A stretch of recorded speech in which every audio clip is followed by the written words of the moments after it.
ఓం నమః శివాయ. ఓం నమో నారాయణాయ. ఓం శ్రీ స్వర్ణాకర్షణ కాళభైరవాయ నమో నమః. ఓం శ్రీ నరదృష్టి నివారణ కాళభైరవాయ నమో నమః. ఓం గణానాం త్వా గణపతిగం అవామహే కవిం కవేనాపవస్రవస్తవం జ్యేష్ఠరాజం బ్రహ్మణస్వత ఆనశృణ్వన్నోతభిస్సీదసాదనగం శ్రీమహాగణాధిపతయే నమః. ఓం ఆదిత్యాయ సోమాయ మంగళాయ బుధాయ చ గురుశుక్రశనిభ్యశ్చ రాహవే కేతవే నమో నమః. హరి ఓం. మా ఛానల్కి స్వాగతం. చూస్తున్న వీక్షకులకు ప్రేక్షకులకు ప్రియ కాళభైరవ భగవద్బంధులకి స్వాగతం పలుకుతూ మమ్మల్ని ఎంతగానో ఆదరిస్తూ ఉండబడినటువంటి ప్రియ సోదరి మనులకు అందరికీ, సనాతన ధర్మ సంరక్షకులకు అందరికీ కూడా నూతన తెలుగు ఉగాది పండగ శుభాకాంక్షలు. శ్రీ క్రోధినామ సంవత్సరంలో అందరికీ నిండు నూరేళ్ల ఆయురారోగ్యాలను ప్రసాదించాలని, వారాలు 7, తిథులు 15, నక్షత్రాలు 27, రాసులు 12, లగ్నాలు 12, మహర్దశలు 9, అలాగనే షడ్రుచుల సమ్మేళనమే 6 ఋతువులతో కూడుకున్నటువంటి తీపి, కారం, పులుపు, చేదు, వగరు అనేటువంటిది ఎలా ఉంటుందో మనిషి జీవితంలో కష్టాలు సుఖాలు ఎప్పుడూ ఉంటాయి. కనుక ఈ 360 రోజులు ఈ క్రోధినామ సంవత్సరంలో 30 సంవత్సరాల తర్వాత శని భగవానుడు తన సొంత గృహంలో ఉండగా వచ్చినటువంటి క్రోధినామ సంవత్సరం కావడం వలన అందరికీ నిండు నూరేళ్ల ఆయురారోగ్యాలని, విద్య, ఉద్యోగ, వ్యాపార, రాజకీయ, సేవారంగ కార్యక్రమంలో అన్నింటా విజయం సాధించాలని కోరుకుంటూ ఈ సంవత్సరంలో అందరికీ తెలుగు ఉగాది పండుగ శుభాకాంక్షలు. ద్వాదశ రాశిలో గ్రహ గమనాన్ని ఒకసారి వీక్షింపచేద్దాం.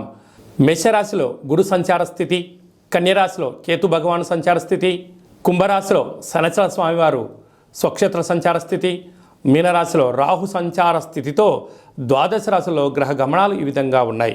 అలాగనే మనకు 26/4/2024 సంవత్సరంలో అనగా ఈ తెలుగు ఉగాది పండగ తదనంతరమే గురువు మేషరాశిలో నుంచి వృషభ రాశిలోకి నర్మదా నది పుష్కర సందర్భంగా గృహ మార్పు ఉందని చెప్పి గమనించాలి.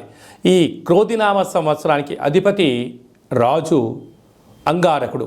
ఎందుకనగా ఈ సంవత్సరము మనకు తెలుగు ఉగాది పండగ మంగళవారం రోజు అవ్వడం వలన, మంగళవారానికి అధిపతి కుజ భగవానుడు అవ్వడం వలన, ఈ సంవత్సరానికి రాజు కుజుడు అవ్వడం వలన నిత్యము అనేక మంది క్రోధము, ఆవేశము అనేటువంటి పరిస్థితుల్లో ఉండడము, ఎర్రటి నేలలు, ఎర్రటి పంటలు బాగా పండడము, అద్భుతమైనటువంటి కందులు, మిరప, ఎర్రటి నేలలు, సంపూర్ణమైనటువంటి ఆహార ధాన్యాల ఉత్పత్తులు చాలా అద్భుతంగా ఉంటాయని చెప్పి కూడా గమనించగలగాలి.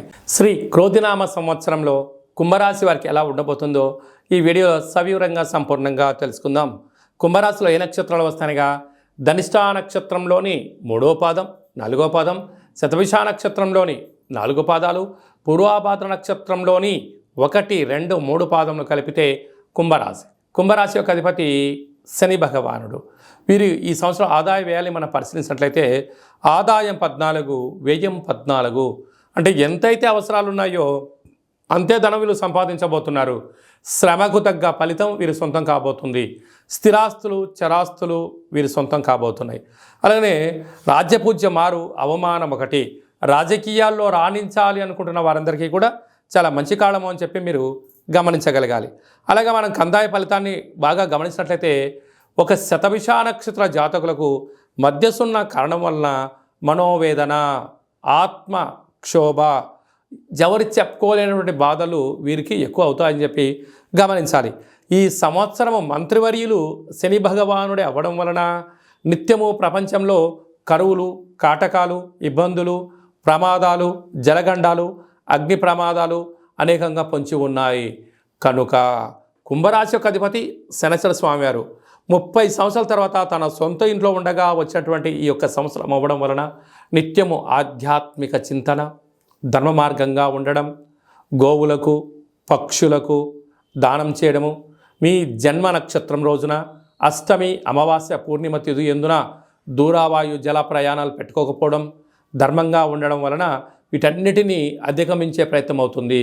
కనుక స్వర్ణాకర్షణ కాళభైరవ స్వామి యొక్క స్మరణ, స్వర్ణాకర్షణ కాలభైరవ స్వామి యొక్క కూష్మాండ దీపము, స్వర్ణాకర్షణ కాలభైరవ స్వామి ఆనంద దీపము, స్వర్ణాకర్షణ కాలభైరవ స్వామి యొక్క ముగ్గును ఇంటి ముందర పెట్టుకోవడం వలన మీరు ఐశ్వర్యం ఆకర్షించడం, దరిద్రం పారుదోలడం, ఆనందం మీ సొంతం అవుతుందని చెప్పి గమనించాలి.